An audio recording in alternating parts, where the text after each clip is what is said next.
What's up, y'all? Jay Spruill, movies, music, sports, and life, and I'm here to review and recap episode number 2 of The Boys season 4. Now,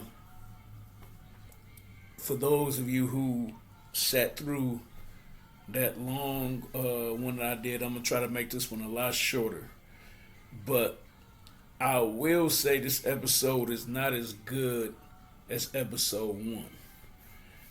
And I think part 3 also was not as good. I'm gonna get to that one later, but I can excuse it just from the standpoint that I think they're trying to build a story up, and sometimes when you're trying to build a story up, you have to sacrifice a little bit of entertainment.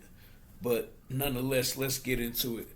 So episode 2 starts out with a fake movie, and all of their fake movies, well, I guess I shouldn't call them fake movies because in their universe, they're actual movies. But obviously they're fake to us because it's like they really be working these superheroes. It's like they got to do public events. They got to do fake saves, for the cameras. They got to talk to the media, do award shows. They got to make movies. So it's kind of funny, like if we was really making Iron Man and Superman and Spider-Man actually make movies while they were real superheroes. So that's something different that the Vault Corporation does. So this is a fake Blind Side movie. I think it's called Training A Train. And they use Will Ferrell. And it's no different than I can't remember in season 2 they were doing something real racist with A Train. Um but I think that time he was kind of going with it, but he didn't realize how racist it sounded. But this one, he just hated it, but he had to go through with it anyway. And Will Ferrell was not that funny in it, so I think it was kind of a waste of a great actor. You know what I mean? If you're gonna have Will Ferrell, you might as well get the most out of it. So, um, the funniest thing about that scene though is Black Noir is talking, and he says that playing Black Noir has had meaningful challenges for me, but I'm missing my motivation. And A Train just tells him, yeah, you're just supposed to be a lunatic that doesn't talk and just kill. So just shut up. And it seems like we're gonna keep hearing that over and over and over again. And I'm still trying to question to figure out, because he was sitting right next to Homelander. If Homelander approved this new Black Noir, does he even know that the new Black Noir is an actor?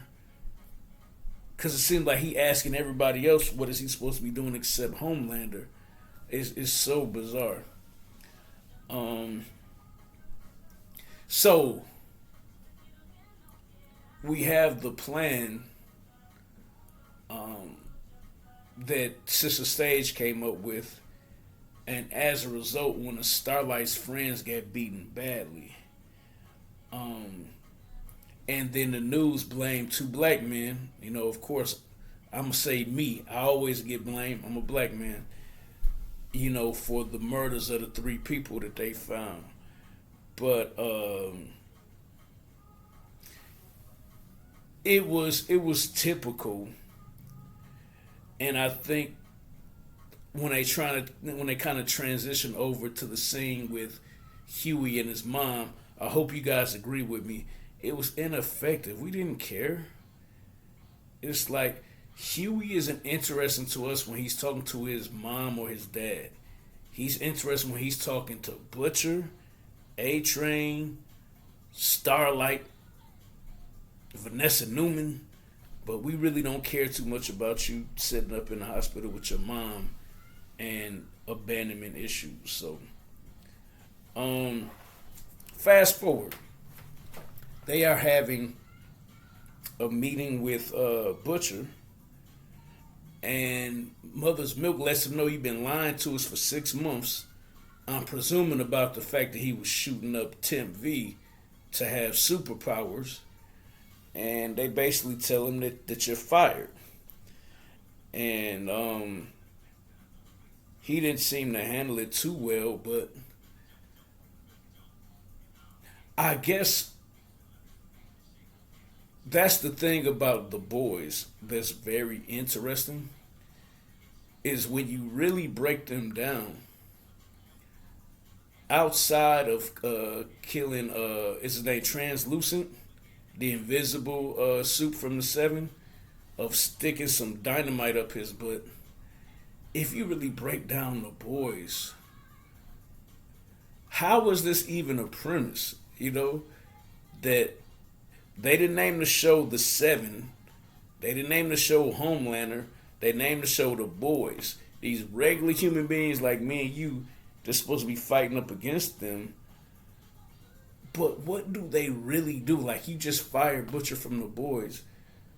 What do the rest of y'all really do? Like, if y'all don't have any powers, with the exception of Starlight being on your team, but Starlight seems very, she don't outright murder anybody herself, and I'm not sure if she has the power to murder Homelander.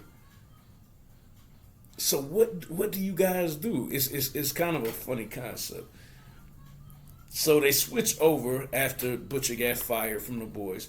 They switch over to their training Ryan, and they want to name him Homeboy.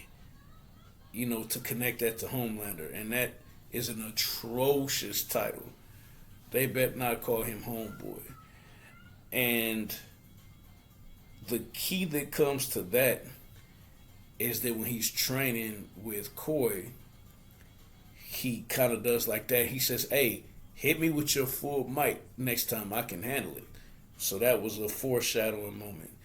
Sister Sage blows up the spot and says everything this whole campaign blows is terrible. And she's convincing Homelander that you can't interfere if you really want him to be your heir. You have to let the public see that he can handle taking care of business on his own. And you can tell Homelander wants to just burn her eyes out with his heat vision, but he has resigned himself to the fact that he's going to trust the smartest person in the world, but he doesn't like it. The funniest thing about that, then they go to the elevator, and Ashley tries to check her. You shouldn't talk to Homelander like that. And he said, "Hey, you need to step up, or you gonna end up like the woman that he loved that treated him like she was his son. Like, he burnt her face off. Like, hey, if you was smart, you try to get on his good side sexually so he don't blow your face off." Then when she gets off the elevator, she convinces the Deep that Ashley should not be talking to him like that. And that was real funny because the Deep is always looked upon as like the most pathetic character. And so now you're gonna get some courage about yourself because the black girl told you that you shouldn't be getting punked. The funniest thing about the next scene is they're practicing the save for Ryan. And as they're practicing for the save, it's so fake because it seems like they're shooting a movie. The Deep does talk crazy to Ashley. "I'm Lord of the Seven Seas. I'll drown you in my toilet." So that's not even a gangster threat or anything like that. He could have said, "I'll fly up and drop you in the Pacific Ocean" or something. But, you know, he's a dweeb, so he's going to say something dweebish. And the funniest thing out of all of that is when the directors were talking about that Ryan did a good job or whatever. They say, "Yeah, at least him, we won't have to use extra makeup to cover up the wrinkles and the grays." And he didn't go and laser their eyes out and blow their heads up with his power, but he seemed like a little boy. Like Homelander seemed like hurt, like a middle school kid just overhearing that. Um, Now this scene is probably the key to the whole episode, but it was really weird. They're in the Truth Con conference, and that's just a play on MAGA slash QAnon. A lot of the stuff that they're talking about, like Pizzagate, adrenochrome, it's stuff they accuse Hillary Clinton of. So it's just rehashing all that political stuff, extreme Republicans versus extreme Democrats. And it's crazy because Butcher is there. They just fired him, but then they just let him walk in with them. And he was with them for the whole conference. So once again, just like I was questioning, how can you fire somebody from a job when you're supposed to take out superheroes and you don't have any powers? He just demonstrated again, like, how can you fire me? I just decided I'm just going to show up and be with you guys anyway. And they didn't do anything about it. This is our first introduction of Firecracker. Yeah, she isn't a very likable character, but I guess that's the point for her not to be likable. And then you have another like perverted scene, like the boys loves these perverted scenes. They got this fanboy, and I guess he's like Duplicate from Invincible, where he can reproduce himself, and he reproduced himself eating his own groceries as he is pleasuring himself to a picture of Firecracker. That's not something any man that watches The Boys needed to see. So Seth Rogen, you need to let that register. We're not here for that, man. It's disgusting. A Train is starting to come around. He provided them with the footage that Homelander framed the two black guys.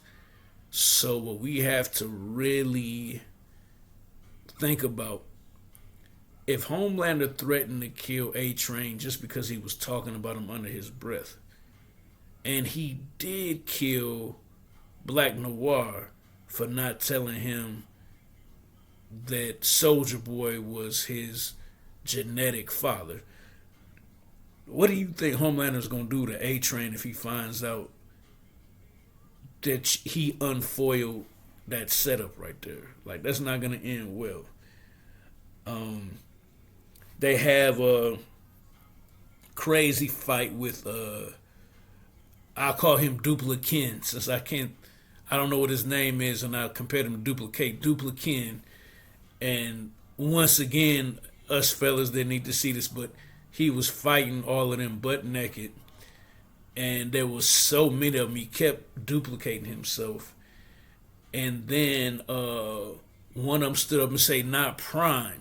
So that lets you know the one that was taking his last breath is really the main one, and in order to duplicate the main one, Prime can't die.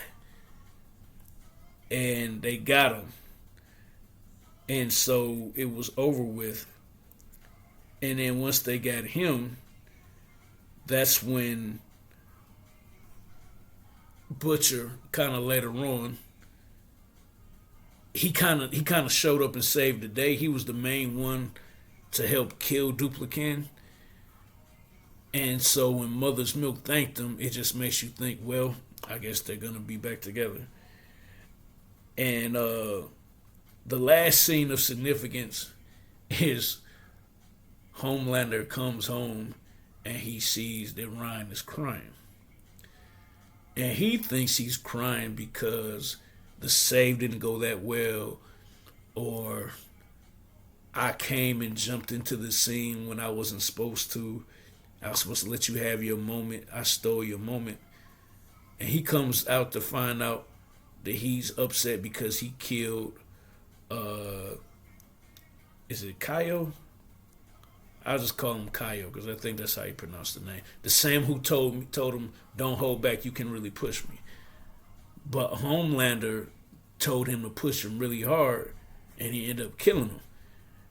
And Homelander was very empathetic and sympathetic until he found out, "Oh, you cried because you killed him?" He was like, "They're just humans are just toys. Like you were chosen." Like he was so angry that he was crying because he killed somebody, and he walked off. And it just shows you, Homelander, this might be your son, but this is not your son. He is not going to be you because you want him to be you. And that's pretty much it. Not as good as the first episode, but still entertaining. Jay Sproul, Movies, Music, Sports, and Life. Let me know what you thought of The Boys episode 2 below.